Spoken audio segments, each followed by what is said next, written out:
ಕ ಅನ್ನೋದು ಇನ್ನೊಂದು ಚಲನಚಿತ್ರನ ಮಾಡ್ತಾ ಮಾಡಿದ್ದೀನಿ ಆಲ್ರೆಡಿ. ಸೊ ಕ ಅಂದರೆ ತುಂಬ ಸಣ್ಣ ಹೆಸರು, ಸುಮ್ಮನೆ ಅದೊಂದು ಅಕ್ಷರ ಅಷ್ಟೇ ಅದರದ್ದು.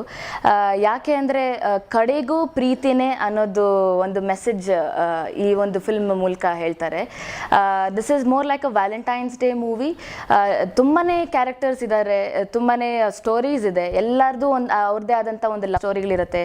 ಸೊ ಇಲ್ಲಿ ಹೇಗೆ ಪ್ರೀತಿ ಕೆಲವರಿಗೆ ಮಾಡೋಕ್ಕೆ ಬರಲ್ಲ, ಅಕಸ್ಮಾತ್ ಮಾಡೋಕ್ಕೆ ಬಂದರೆ ಅದನ್ನು ಸರಿಯಾಗಿ ನಿಭಾಯಿಸೋಕ್ಕಾಗೋದಿಲ್ಲ, ಹೇಗೆ ಎಲ್ಲರೂ ಒಟ್ಟಿನಲ್ಲಿ ಡಿಸ್ಪೈಟ್ ಆಲ್ ದ ಕಾನ್ಫ್ಲಿಕ್ಟ್ಸ್ ಹೇಗೆ ಒಟ್ಟಿಗೆ ಬರ್ತಾರೆ ಅನ್ನೋ ಒಂದು ಅವರದ್ದೇ ಆದಂಥ ಯುನೀಕ್ ಆಗಿದೆ. ಒಬ್ಬರದ್ದು ಒಂಥರ ಡಿಫ್ರೆಂಟ್ ಆಗಿ ಲವ್ ಸ್ಟೋರೀಸ್ ಇದೆ, ಲಾಟ್ ಆಫ್ ಸ್ಟೋರೀಸ್ ಇದೆ ಇದೇ ಥರ. This goes across age groups, across religions. ತುಂಬ ಚೆನ್ನಾಗಿ ತಂದಿದ್ದಾರೆ ಈ ಒಂದು ಚಿತ್ರ. Like I sir, it's a Valentine's Day movie.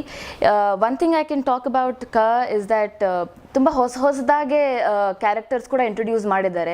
I can say it is first of its kind in Kannada industry also. So ಇದು ಮುಂಚೆ ಯಾವತ್ತೂ ಈ ಥರದ್ದು ಕ್ಯಾರೆಕ್ಟರ್ಸ್ ನಾನು ನೋಡಿಲ್ಲ. ಅಕಸ್ಮಾತ್ ಮಾಡಿದ್ರು ಬೇರೆ ರೀತಿಯಲ್ಲಿ ಟ್ರೀಟ್ ಮಾಡಿದ್ದಾರೆ ವಿನಃ ಇದು ಒಂಥರ ತುಂಬ ಚೆನ್ನಾಗಿದೆ. ತುಂಬ ಸ್ಟೋರಿ ತುಂಬ ಚೆನ್ನಾಗಿದೆ, ತುಂಬ ಡಿಫ್ರೆಂಟ್ ಆಗಿದೆ. ನಾನು ಇದರೊಳಗೆ ಒಂದು ಪಾತ್ರ ಮಾಡಿದ್ದೀನಿ. It is that of a very sweet decent ಹುಡುಗಿ. ಮುಂದೆ ನಾನು ಜಾಸ್ತಿ ಹೇಳಕ್ಕೆ ಹೋಗೋದಿಲ್ಲ, ಯಾಕೆಂದರೆ ಫಿಲ್ಮ್ ನೀವು ನೋಡಬೇಕು. It's a very different character. ತುಂಬ ಇಷ್ಟ ಆಯಿತು ನನಗೂ.